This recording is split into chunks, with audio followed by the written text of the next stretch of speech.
बात करें election side. एकदम सही कह रहे हैं लाउद्दीन जी। रिकॉर्डिंग हो गई, 5-7 मिनट में मैं आता हूँ। चलो आ जाओ, निकलो। ऐसे सभी आने वाले श्रद्धालुओं को, पर्यटकों को, साधु संत को स्वास्थ्य संबंधी कोई दिक्कत ना आए, और यदि कोई दिक्कत आती तो उससे निपटने के लिए सारी व्यवस्थाएं संपन्न कर ली गई हैं। वहां पर 100 बेड का एक नया अस्पताल जो अस्थायी रूप से होगा बनाया जा रहा है। इसके अलावा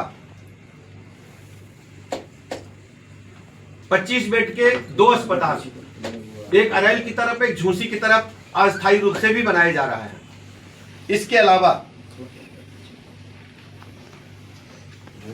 2 बेड का 2 अस्पताल 20 बेड का भी बनाया जा रहा है, और हर सेक्टर में एक 10-10 बेड का भी अस्पताल बनाया जा रहा है। कुल मिलाकर के 360 बेड मेला परिसर में रहेंगे, जहां पर हम इंडोर भर्ती करके उनका इलाज कर सकेंगे।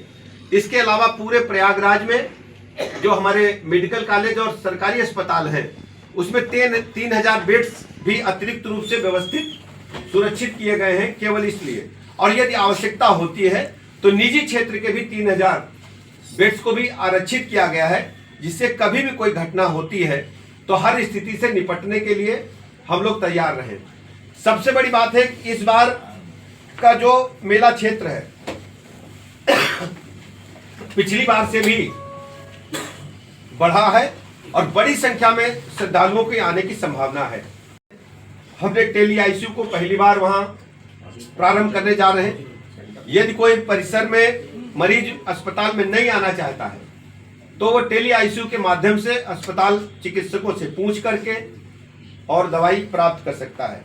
इसके अलावा प्राइवेट हॉस्पिटल्स को पिछली बार हमने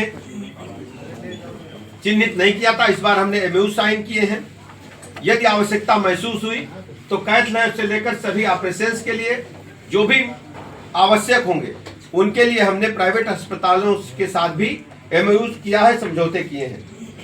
पहली बार हमने रिवर एम्बुलेंसेज के साथ साथ एयर एम्बुलेंस भी लगाने का काम किया है। बड़ी संख्या में 125 के लगभग हमने एम्बुलेंस तैनात किए हैं, जो हर सेक्टर में अपनी अपनी जगह पर तैनात रहेंगे, और उनका जो मूवमेंट है वो हम ट्रैक कर सकेंगे ऑनलाइन। इसके अलावा pathology lab round the clock चलती मिलेगी आपको। हर स्थिति में मरीजों को तत्काल बेहतर से बेहतर चिकित्सा व्यवस्था देने के लिए पैथोलॉजी लैब की भी व्यवस्था की गई है। पहली बार हमने अस्पतालों के लिए आपने मैनेजर्स नहीं सुने होंगे, हमने अस्पताल में मैनेजर्स की नियुक्ति की है, जिससे चिकित्सकों के साथ साथ प्रबंधन की क्षमता का स्किल्ड व्यक्ति भी वहां उपस्थित रहे, उसका भी इंतजाम हमने किया है। इसके अलावा एक विशेष रूप से यदि कोई, चूंकि जैसे जैसे हम लोग आगे बढ़ रहे हैं उसके लिए अभी तक कोई ऐसा इंतजाम स्वास्थ्य विभाग नहीं कर पाया था, तो हम लोगों ने नरोरा का जो हमारा एटॉमिक एनर्जी सेंटर है वहां भेज करके अपने चिकित्सकों को, अपने पैरामेडिकल को विशेष रूप से ट्रेंड किया है। यदि by the way radiological, nuclear कोई ऐसी या बायोलॉजिकल कोई आकस्मिक स्थिति उत्पन्न होती है, उसके लिए उनको ट्रेंड करने का काम हमने किया है। हर स्थिति से निपटने के लिए हमारा स्वास्थ्य महकमा, चिकित्सा शिक्षा विभाग तैयार है, और आज बिंदुवार समीक्षा हुई है। कहीं कोई दिक्कत हम अपने श्रद्धालुओं को, उनके परिजनों को, और इसके अलावा जो हमारे साधु संत हैं उनको नहीं होने दी जाएगी। ये सब हम सबकी सामूहिक जिम्मेदारी है।